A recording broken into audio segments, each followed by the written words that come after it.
So I was on Etsy for about 8 years. I started my shop, Nelly Designs, in 2012, selling invitations, mostly digital files, although I would occasionally print and ship out invitations as well. As you can see, this is on my home page, and you could see at the very bottom left hand corner it says on here, your shop has been suspended. Please contact Etsy support to learn how to restore your shop, which I've done, and it's not going to happen. And my shop got suspended because of copyright infringement. I was selling a lot of Disney themed, Sesame Street, just a lot of invitations with different cartoon characters and themes, popular themes for kids' birthday parties. It's entirely my fault. I know it was really dumb of me.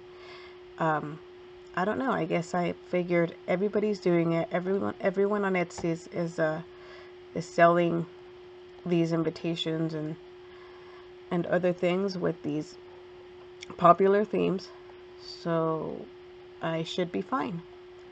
It's cost me 8 years of 5-star reviews and hard work that I put into building my shop, the name of my shop. And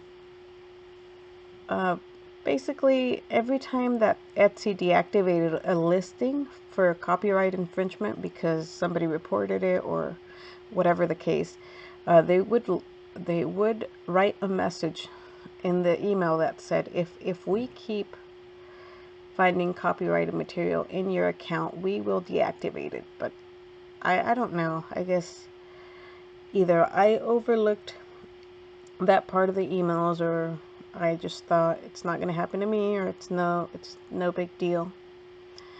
Until earlier this year in May, when I started selling custom face masks.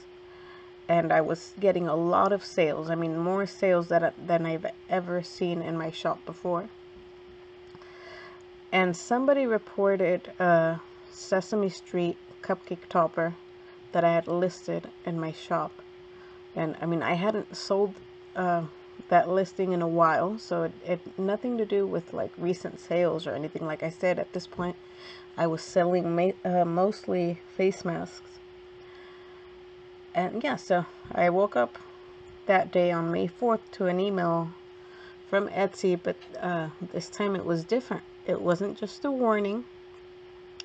They were letting me know that the shop had been permanently suspended, and I was basically banned from their site. So not only was my shop deactivated, I can't shop on Etsy. I can't buy anything. So I'm basically not. I'm banned as a seller and I'm banned as a buyer. And I tried making another account with a different email address and masking my IP, and I know that all of that was very wrong of me, but I guess at this point I was desperate because Etsy had been my only source of income for years. So I was devastated. I didn't know what to do. And yeah, that didn't work out for very long. Eventually, they track you and they find your accounts and they link them, and they end up just deactivating and suspending whatever other accounts you create. So I gave up on that. And what really sucked is that I was getting, I don't know, 20 to 30 orders a day in face masks. And when Etsy deactivated my account, I had funds that were pending from previous face mask orders that they basically froze, so I couldn't use those funds, which I typically do. I'd use the funds to buy material and to print for the shipping labels, but they froze the funds, and they told me that they had a right to keep my funds for up to 180 days.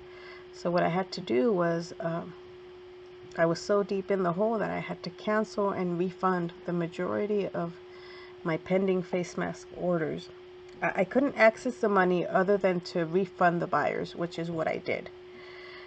And so that got me a bunch of 1-star reviews. I mean, at this point, I guess it really didn't matter because my shop was inactive, was deactivated. So, but what's weird is that if you search for my shop on Etsy, oh, that's my Shopify account that I created shortly after I decided to make my own website to start selling my products. I've also began selling on Amazon since then. And I'm still getting used to it. I mean, I really miss my Etsy shop. I guess platform was just easier to use. But like I was saying, if you search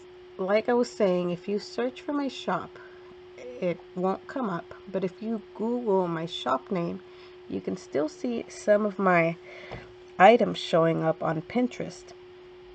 And on Etsy. So it's like they're still using my listings to get sellers to go to their site.